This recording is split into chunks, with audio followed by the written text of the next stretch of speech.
Elementalists in Guild Wars 2 get the reputation of being harder to play due to the amount of skills available to them and how little baseline defenses they have. The Catalyst with a hammer is similarly difficult to play with its instant cast skills combined with long animations, and at first I thought it wasn't great, but after some practice and theory crafting, I found that not only can the hammer be fun to play, but also effective in all game modes. This video will go over one playstyle for Catalyst using one set of gear and only changing traits and utilities so you can play the hammer Catalyst in all game modes.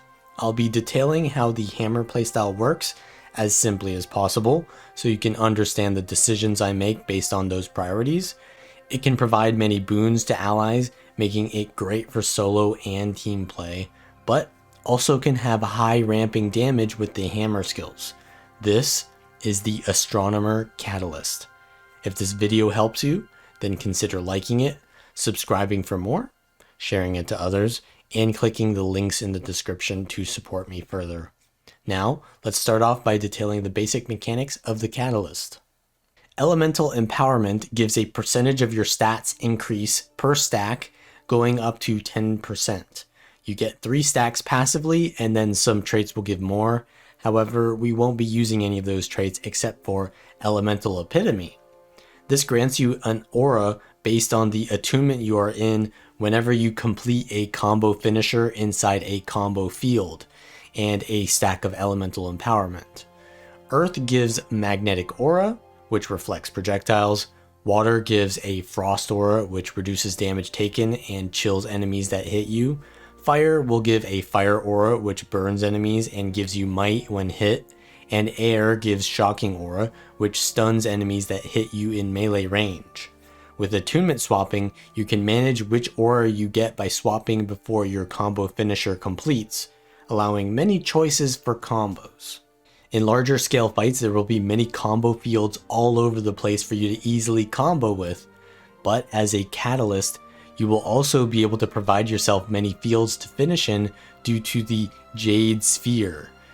When hitting enemies in combat, you gain energy up to a maximum of 30, and 10 energy can be spent to create a Jade Sphere of each attunement. This area can be cast at range and will pulse damage when created. In Fire Attunement, it will give a fire field to combo in and pulse might to allies. In Water, it gives a water field and pulses resolution, which is good against condition damage. In Air, it gives a static field and pulses quickness. And in Earth, it gives a poison field and pulses protection, which is good against power damage. While your Jade Sphere is out, you cannot gain energy by hitting enemies, but you can still gain energy by attunement swapping with the Energized Elements trait. Another important mechanic to Catalyst is the hammer weapon, and since we'll be using the hammer everywhere with this build, it's a good idea to learn how it works. There are 4 attunements worth of skills, but there are comparable skills. All of the 5 skills are your combo finishers, so you want to be using these in your Jade Sphere. The 2 skills are multi-hitting channeled attacks, except for the Fire Attunement, which just has a damaging ranged attack. The 4 skills are generally utility, except for the Fire Attunement, which is just more damage. And the 3 skills will create orbs around you, and these orbs will orbit you for a short time and will give you passive benefits while also hitting enemies and giving them conditions based on which attunement is orbiting you. Fire gives increased damage and the orb will burn enemies. Air gives critical chance and will weaken enemies. Earth will give power damage reduction and bleed. Water gives condition damage reduction and vulnerability. The durations of these orbs will reset whenever you cast another orb, so you can easily stack up these orbs for all of their benefits. When you have these orbiting you, the 3 skills will allow you to cast Grand Finale, which will fire them at your target, dealing decent damage while also using them as a combo finisher projectile, and that can also be used in your fields to give you an aura. You want to maintain these orbs by constantly swapping and refreshing them through a variety of attunements. Then, once you can't refresh them anymore, you cast the Grand Finale. Much of the hammer revolves around a rotation of going through each attunement once, while casting combo finishers in your Jade Sphere and upkeeping the orbs, then just using the high damage skills and utilities in between. If this sounds like it's complicated, it is, but I'll go over some basic combos to help you simplify it in your head. Start out by getting maximum energy with your orbs or multi-hitting abilities like Air 2 and 3. Once near max energy, you can start using Jade Spheres. In each attunement, you can press 2, 3, 5, and the Jade Sphere, but since the 3 and Jade Sphere are instant cast, you can immediately use them. So essentially, you'll want to start with 2, 3, and the Jade Sphere, and then use the 5 skill, and while that's in the animation, swap to the next attunement, repeat 2, 3, Jade Sphere, and then 5, swap to the next, 2, 3, Jade Sphere, and then swap to next. When you're out of orbs or energy to cast Jade Spheres, then you'd use your Grand Finale, and then you can restart the entire combo over by going back into your Jade Sphere, gaining the energies, and casting your orbs. I'll go over more specific rotations in the respective game modes, but if you just start with that basic rotation, you'll be able to make a lot more progress. The equipment I take is full Marauder gear with durability runes.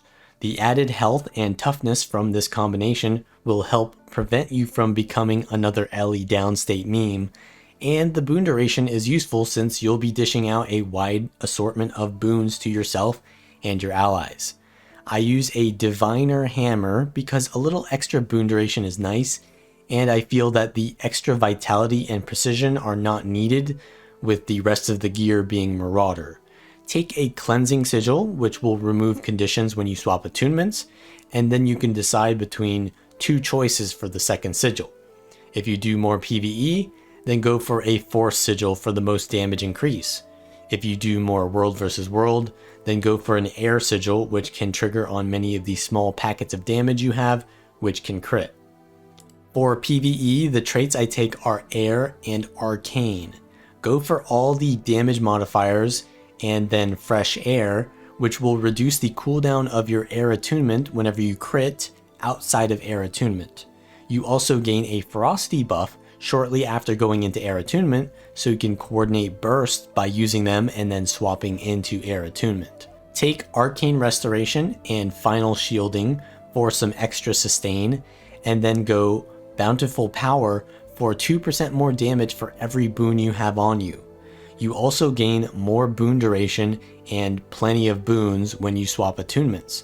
So including all the boons you get from your Jade Sphere with the Spectacular Sphere trait, you can give yourself up to 7 boons, which gives you a lot of sustain and damage. In Catalyst, take Energized Elements for faster energy regeneration, which is key to spamming out as many Jade Spheres as possible. And with Fresh Air, you can gain a lot more energy by having your attunement cooldown reduced. Then Spectacular Sphere will give vigor and resistance to your boon pool, which are highly powerful boons that many people underestimate. Then take Sphere Specialist to increase the boons given by your Jade Sphere and the Spectacular Sphere trait by double, making many of these boons have permanent uptime. You can take Staunch Auras if you want stability in situations where there's a lot of CC. I use the Signet of Restoration heal, so there's no need to stop attacking to heal. Arcane Shield is your stun break with a triple block. Glyph of Storms, which is useful for maxing out your energy due to many hits, so I like to use the Fire Glyph of Storms in between my bursts, or you can use the Earth Glyph of Storms for the Pulsing Blind to help you survive a lot better. And then I use the Glyph of Lesser and Greater Elementals, which you'll want to use in Fire Attunement to give the most damage, though you could use them in Water Attunement for more healing and the extra Ice Field you can combo in.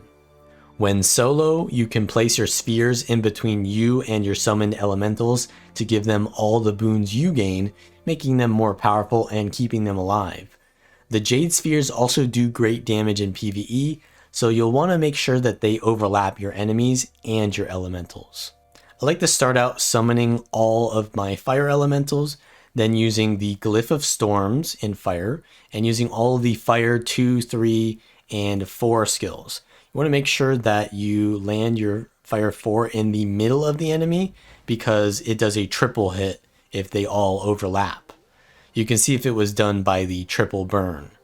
Once you have the energy, cast the 5 skill in the Fire Jade Sphere and then swap into either Earth or Water Attunement. Essentially, because you can only use 3 spheres per rotation, you have to choose between one of these two. So when you choose to do the Earth, you want to use the 2 and 3 Jade Sphere, and to the 5, then swap. And then when you're in the water, you want to use the 2, 3 Jade Sphere, 4, and 5. Then you want to immediately go into air, use the 2, 3, and the Jade Sphere, and that will do a lot of burst damage. With all of those Jade Spheres pulsing, you want the Fresh Air buff and the Hurricane of Pain, which is your highest damaging skill, to land your big burst, and then finish with the Grand Finale, tossing your orbs at the target. Then you can gather energy up again by using the Air 3. You can use your glyphs in your Fire Attunement, and then once you're ready to go, just use the 3, 5 Jade Sphere and just start it over. And that's fine when you're hitting a DPS golem, but in an actual scenario, things aren't that convenient. So here's a raid scenario with the Sabetha encounter. I use my glyphs, as you can see, in Fire Attunement. Then I go into the Earth and then into the air, using all of the Jade Spheres on top of the boss and my party to give out tons of boons, as you can see. Now I'm going to go into Water Attunement to get my energy back up, and then I'm going to start the rotation in water. I go into Earth here because I'm playing a little bit more defensively and we have plenty of might anyways, so I skip Fire Attunement there. But now I've used pretty much my Grand Finale there. I'm going to go back into fire to gain my energy back up, use my glyphs, and then start the rotation over fire, earth, use the earth 5, and then air, and use all the boons here. You can see one of my allies goes down. I couldn't really save them because the firewall is going to pass through there, so not much I can do there, but I am just trying to stay behind the boss so I take minimal damage. But there's tons of AoEs everywhere that I have to be careful of, and using my rotation in that is going to be dangerous. I have to use CC here, so I stay in air for a little bit longer, and I need to give quickness to my party more so than anything, so I start the rotation out there in air, and I have to give the bomb there to my ally anyways. So just using your air and breaking your rotation up early is sometimes necessary, because really what's more important than your DPS is your team's DPS. So giving out that quickness Jade Sphere there was important. So it kind of put me behind in my rotation, but I can go back into water here and use the multi-hitting attacks from the spheres, the orbs, and the 2 skills are usually good for gaining energy. And then once I'm ready to use my spheres again, I go into fire and I use my glyphs, and I use my arcane shield there because I'm getting knocked around by the bandits. And then I go into earth, give out some more protection there, and then give out my quickness. So we did a good burst there, but we are quite pressured, our party, so I might stick to giving more of the water and earth instead of the fire, because the resolution and vigor is probably going to help our party to survive quite a bit. So yeah, that's what I'm doing here. I did the water into earth into air instead of adding fire in there. Even though I'm doing less damage, I'm trying to win, not do damage. So we're giving out the glyphs again in fire, starting the rotation. I go into earth, do the earth 5, go into air, and do the air 2 in the Jade Sphere. We're getting a bit of, yeah, we've got the bomb now, so we've got to get out. And conveniently, my rotation has already ended. I use my water 4 to get back in, but Sabetha had already ported away, so I leap away from the mini boss there. I've not got enough energy actually here to use my air, so what I'm going to do is I'm going to swap out of air and I could have gone back into air, but I can just restart the rotation anyways. So I kind of skipped the air there, so you can see the quickness is falling off, but I get back into air quickly. You've got like 40% boon duration, so generally you don't need to have as tight of a rotation on the quickness to get a good uptime on it, but because a lot of raid scenarios are actually going to be not ideal where you're just standing on the boss like this, a lot of times you do need that extra boon duration because not everyone's going to always be stacked. So yeah, here you can see that a lot of stuff is going on. We've got a lot of people dead, probably missing some cannons because of that. And now we're just trying to survive and finish the boss. We don't really want to be doing the mechanic anymore anyways. So here I'm definitely going to be giving out more support to my allies. I use my water 4 to heal myself, and I use the Glyph of Elementals in water because that can also heal my allies with the using the active there. I move to the left so that the flame wall goes to the right of me, and I'm giving out, as you can see, a lot of protection to my allies and resistance, though resistance would only really affect weakness at this point. I think if there's any weakness given out, I don't think you get crippled, you just get like burning. But in a lot of scenarios here, yeah, you're going to be taking a lot of pressure, so the healing from the water elemental is very good. And I'm just trying to keep up the burst damage as well, because killing the boss as fast as possible will help us, especially when people are bombing us and not going out with that mechanic. But the boss is very low, and we're going to just do as much damage as possible. I've already given out plenty of protection, so the best thing I can do at this point is just not die and keep doing damage, while I'm also using the active from the Glyph of Elemental Water. And we're going to get the kill here despite quite a few of our allies dying and the platform descending very quickly. In World vs. World, the hammer is great for team play, not so much for solo play. So I like to use the Dagger Celestial build when solo, but in groups of 3 or more, you can provide great utility and become a frontline initiator. I take Elemental Lockdown for extra boons since Final Shielding has a much longer cooldown there, and then Evasive Arcana because when you dodge it gives extra healing in water, a blind in air, and in earth it's a blast finisher which can be used in your water field for extra healing as well as give you an aura, which is important to upkeep the stabilities from the Staunch Auras trait, which gives you stability whenever you gain an aura. Because there are combo fields everywhere in World vs. World, you can often upkeep this stability with finishers even if you can't generate enough energy to create Jade Spheres. Also, take 1 with air to gain super speed whenever you enter air attunement. With fresh air, you can crit on many things that can reset your air attunement to keep your super speed chain going, which will give you a lot of energy, but also allow the slow hammer playstyle to keep up with the mobility required to interact in competitive game modes. So with plenty of quickness and super speed, the hammer is not so slow. I take all the augments except for the lightning flash for mobility. The heal gives extra cleansing, which you don't have much of. The invigorating air is a low cooldown stun break that gives half a dodge in endurance and super speed. And fortified earth gives a block for 3 seconds and barrier after finishing it. These augments will gain reduced recharge when used in their respective Jade Spheres. So the heal skill will gain reduced recharge when cast in the water sphere. The air sphere will reduce the invigorating air. Fortified earth can also be reduced if you finish the block inside the earth sphere. This is important because you don't want to pulse protection while you're blocking because you're not taking any damage to reduce while blocking. So it's always better to use fortified earth and then precast your earth sphere into the end of the block so you get more value on your protection uptime. Elemental Celerity will recharge the cooldowns of all weapon skills in your current attunement. This can be used to get a double block on the Earth 4, which will give barrier and a magnetic aura if you successfully block something. You can get a double water 4 and 5 for more sustain, or get more damage in fire or more CC in air. Especially because you always have access to air attunement with fresh air, but these skills may not be off cooldown, you can make those skills available again shortly after for back-to-back bursts. Unlike in PvE, where most of your damage comes from the Jade Sphere, in World vs. World, the Jade Sphere does no damage, basically. Conversely, the orbs, which do no damage in PvE, do a bit of damage in World vs. World. This means your damage ramps up in melee range, and you want to be aggressive so long as you have the cooldowns to do so.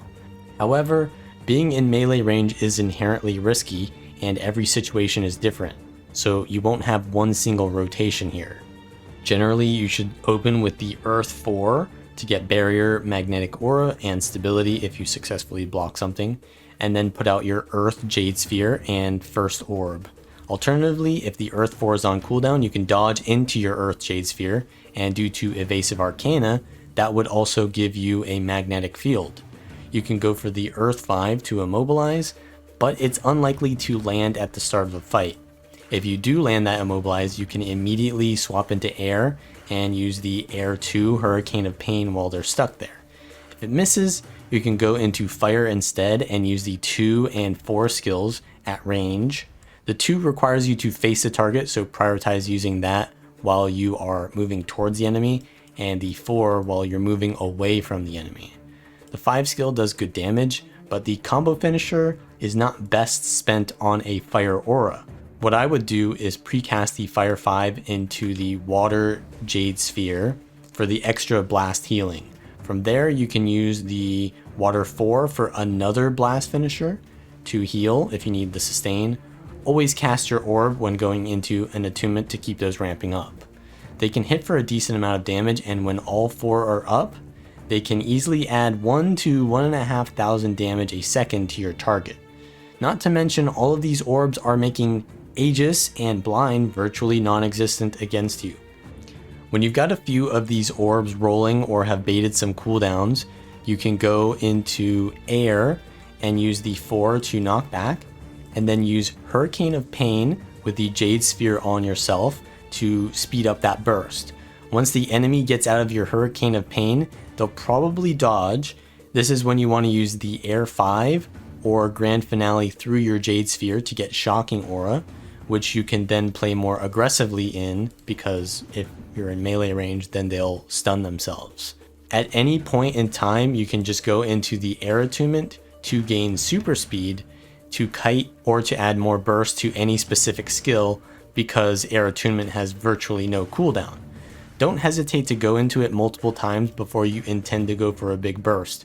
You can do mini bursts if you see a skill is going to land and you precast Air Attunement into it for the vulnerability and fresh air modifiers. Also, when kiting, you can place down a Jade Sphere behind you, and that can crit, which can renew your Air Attunement to give you more super speed. You can also place your Fire 4 or your Hurricane of Pain behind you and then swap out and then back into Air Attunement. And that gives you a lot of mobility. It takes a lot of practice and muscle memory to get used to, but in larger fights, it can truly be powerful. In PvP, take the exact same traits as World vs. World, but go to the PvP panel to equip the Marauder Amulet, Divinity Rune, and Energy Cleansing Sigils. Your role is a DPS. You want to be in teamfights doing damage, but you can also survive and support your allies with tons of boons. Placing your Jade Spheres on the node can be very powerful, and giving protection and resistance from your Earth Jade Sphere is one of the most valuable things you can do in a team fight, especially since Conquest revolves around fighting on nodes. Now, I'm going to go into home instead of the team fight here because they're going to be 2v1ing my Necro, and the Necro is not really a duelist, so they can't really handle this, so they just die. So I'm coming in to peel for them, trying to give them the water field here. They don't really use it too much, and they're kind of just moving around very slowly, not really kiting too well. So I really need to play aggressively here to peel for them, or they're going to die, and then I'll just die right after. But I am playing overly aggressive and taking a lot of damage because of that and not using my dodges. So I need to start playing defensively now, and I use my Elemental Celerity to get a double water blast, but usually you actually want to be hitting things with your water 4 instead of just blasting it. so I didn't get too much healing off of that. And my necro is also really low, and the rest of my team is actually dead and respawning. So we've lost the entire map, but I don't go and die with my team because dying will just get us more snowballed. That's not just something that a Catalyst wants to do, it's something that everyone should do, is never die, regroup with your team, and then go for the objectives. So here we're just fighting outside of our spawn because that's the best we can do. We can't afford to go for a node because we'll just keep dying if we go there. So I go in, give them some support with some damage on the Jade Spheres and my hammer abilities. And we're trying to focus a target with some CC, but there's not really much damage going out from our team. So yeah, my Guardian is walking in towards mid, even though their entire team is still here, which is a bad play. First of all, because they're a support, they can't do anything by themselves. And second of all, because we haven't really regrouped. But one thing that I am able to do is counter pressure this Vindicator when I'm blocking, which is kind of nice because you've got those orbs doing a little bit of damage, but over time they add up. And yeah, since my Guardian just went in alone, they're dead, and now I need to kite again. I choose not to die, I regroup again, and hopefully, your teammates learn by example, because, I'm not going to go and die and make the situation even worse. So I am trying to CC and do as much damage as possible, but yeah, there's just an entire Zerg of enemies coming towards me. I block that axe throw there, and I land a good immobilize there. But yeah, I believe that's the Vindicators on me as well. I keep kiting with the super speed that I get from going into air attunement and constantly, just trying to bait them to attack me constantly, because even though I don't want to die, I do want them to stop killing my teammates. So I go into my block here, I put down the Earth Jade Sphere to get lower cooldown on that, get some extra barrier from the Earth 4, and now I'm going to use my heal skill in the Water Jade Sphere. It's a 18-second cooldown now, and we get a really nice CC there, which is going to help us to get a kill. We're kind of just fighting off node here, but as I said, that's really all we can do until we can finally regroup. But I think at this point, we really need to probably push out. I think I overcommitted a little bit here to the fighting off node. It was definitely called for at first, but yeah, now we need to start pushing into the team fight with our team.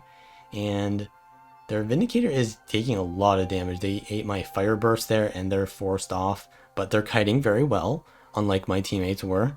And I'm going to have to use my heal skill here. I see that they've actually got a down over there, so I'm going to come over and try to get the kill and land my Water 4, do the 2 skill, and land my Fire Burst, which did 6k with the air precast.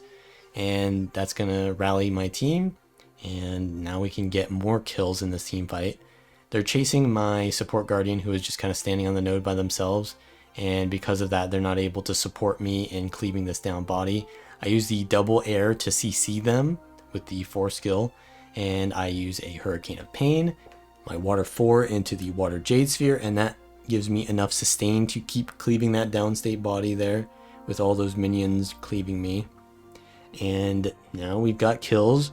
Whoever capped home is doing good, and now their Mesmer is going to disengage from the losing fight and decap us. So now I have to take a 1v1, which is not ideal, but it's probably better than no one taking it. So sometimes you're forced into bad situations, and this is a Virtuoso, which is one of the worst matchups for a Catalyst because the magnetic aura doesn't really work against unblockable.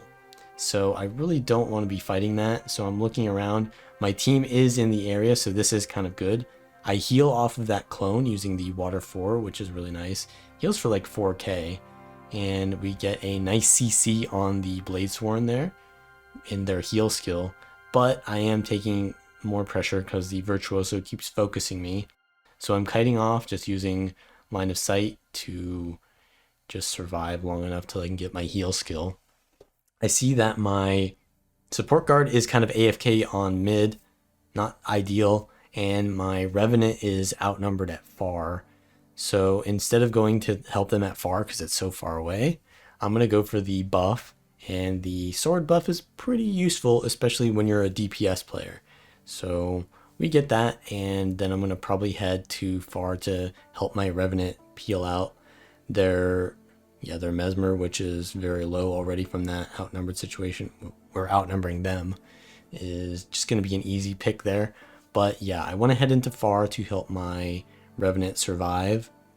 I see their Guardian is heading into home, but I don't necessarily want to chase that because we're going to be zerging too much. I want to hold the kind of like the defense at mid node rather than at our home node, because then we'll just lose mid again. So I want to kind of peel my Rev out here. I give them the Earth Jade Sphere, which will give them resistance. I get an Immobilize on their Bladesworn into my Hurricane of Pain, which pressures them, but now their entire team is respawning, so I'm backing off. I don't want to die, and my Revenant is very keen to my rotations here, and we both disengage here. So very good coordination and awareness by the Rev. And now we're defending mid. We've pulled back into mid, so we didn't die, and now our support guard is probably going to come in here to be able to support us. But yeah, there's a lot of pressure on node, so I can't do that. The Guardian does stand on the node, and I bait the enemy team to chase me off node. So we actually keep the node, and now I can go back and play with my team here. I put down the Jade Spheres, and now the enemy team is forced off the node because we've regrouped, and we can chase this kill here. The warrior has like 7 torment on them, so they're gonna probably die to that. And I see that my Bladesworn is gonna go for the decap on far, so I leave the down body there to bleed, and I go into mid to secure some kills. But my team already has 1 kill. I'm gonna try to help my Guardian out here because they're just gonna die there. And I see that their Necromancer here is really low. I land the Fire 4 into the Fire 5 for about 12k damage there, because they were both like 5.9k damage. So yeah, that's a lot of damage, and of course you want to make sure that when you're doing those fire bursts, the last skill in the burst, you want to go into air attunement, because that'll increase the damage of that hit by a lot more. So yeah, their warrior revived itself there because I rotated out too quickly, and actually my warrior, which I expected to watch that down body, was in a 1v1. But we're going to be chasing this into home. Didn't end up being too bad because we held all of our nodes. And like I said, sometimes you have to do a job that you're really not meant to do. So after winning all these team fights, we kind of need to hold the nodes. And I'm going to try to survive. So I need to watch for the Dragon Slash here. And that's pretty much the main thing that I want to avoid. I just tanked it there, so I can play aggressively now because most of their damage is from ammo skills and the Dragon Slash. So once that's out, I just put on tons of damage, as you can see. And Bladesworns have a lot of sustain, so we're going to have to bait out a lot of cooldowns here. I land a pretty decent CC, but I whiffed my Air 5 there. They use another Dragon Slash, and I time a dodge. I land the Immobilize, and at this point I would have used Hurricane of Pain while they're immobed, but they're just going to cleanse that. I land a lot of Fire Burst though, and I get interrupted in my water combo there, so I lose a lot of healing, but we are getting them very low too. I land my Air 4 into their Dragon Slash to interrupt it, and we get the kill when my Bladesworn respawns on them. So that's pretty much how you want to play the Hammer Catalyst. You want to use the super speed to survive when you're in bad situations.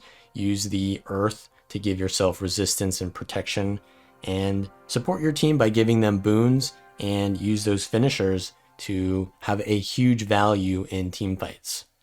If you like this kind of content, then like the video, subscribe for more, and I will see you all next time.